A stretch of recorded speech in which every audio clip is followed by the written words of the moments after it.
परिचय। अजय, आशीष की ओर देखो। अरे, वो क्या कर रहा है? वो कुल मिलाकर पढ़ाई नहीं कर रहा है। मुझे संदेह है कि वो इस साल उत्तीर्ण हो पाएगा। हाँ, उसके पास होने की प्रायिकता कम है। प्रायिकता? ये क्या है? इसका मतलब संभावना है। आओ, मैं तुम्हें प्रायिकता के बारे में विस्तार से बताता हूँ।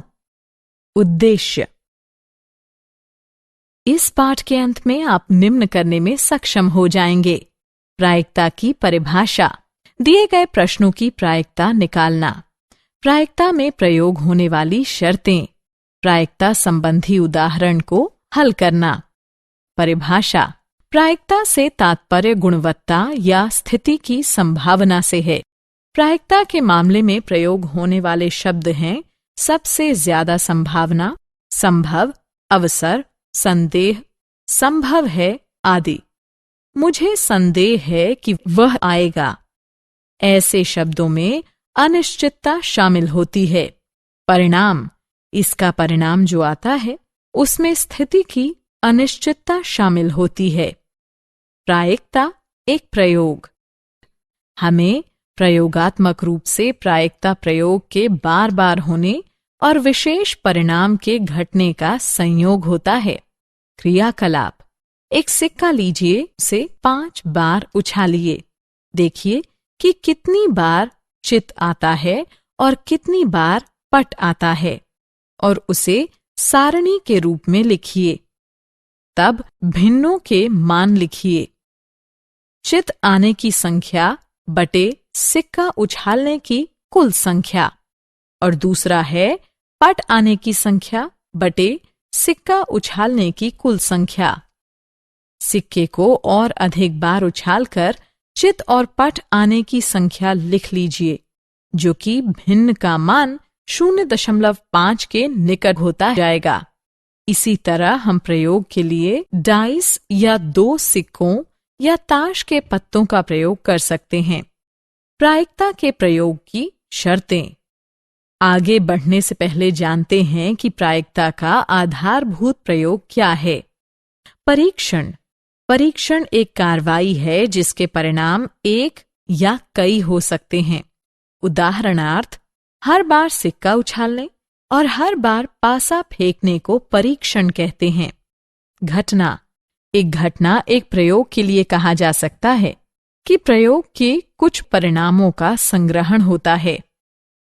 प्रायोगिक या अनुभविक प्रायिकता एक अनुमान होता है जो उस घटना पर आधारित होता है जिसमें बड़ी संख्या में एक ही अभिप्रयोग होता है। प्रायोगिक या अनुभविक प्रायिकता जो पीई है, जो घटना के घटने की अनुभविक प्रायिकता निम्न से परिभाषित है। पीई बराबर अभिप्रयोगों की संख्या जिनमें घटना घटी है बटे अभिप्रयोगों की कुल संख्या।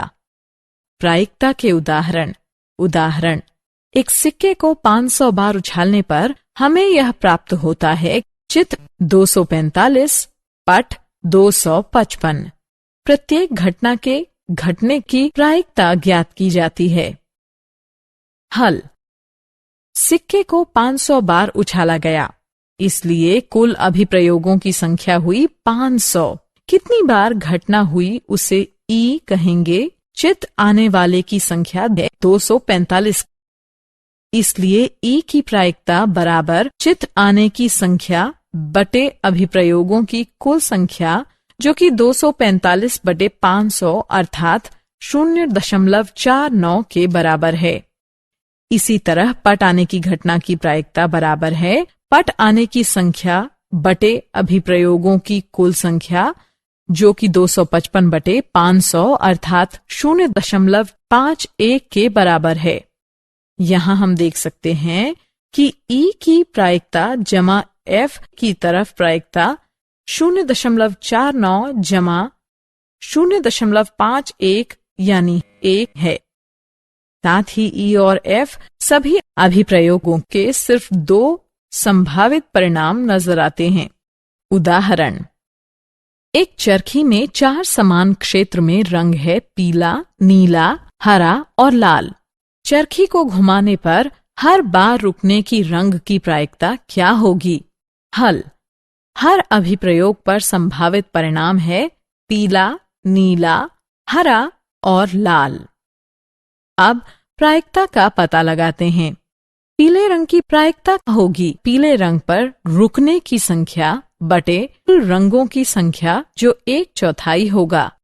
नीले रंग की प्रायिकता नीले रंग पर रुकने की संख्या बटे कुल रंगों की संख्या यानी 1/4। इसी तरह हम हरे और लाल रंग की प्रायिकता भी निकाल लेंगे और अगर हम इन सभी की प्रायिकता को जोड़ देंगे तो ये 1 हो जाएंगी। उदाहरण, 6 कोने वाले पासे को लुढ़काया जाता है। हर एक प्रायिकता क्या होगी? लुढ़कने की सम और विषम संख्या की प्रायिकता क्या होगी? अभिप्रयोग के संभावित परिणाम हैं 1, 2, 3, 4, 5 और 6। अब प्रायिकता ज्ञात करते हैं। पासे पर 1 के आने की संख्या बटे कुल कोनों की संख्या जो होगी 1/6।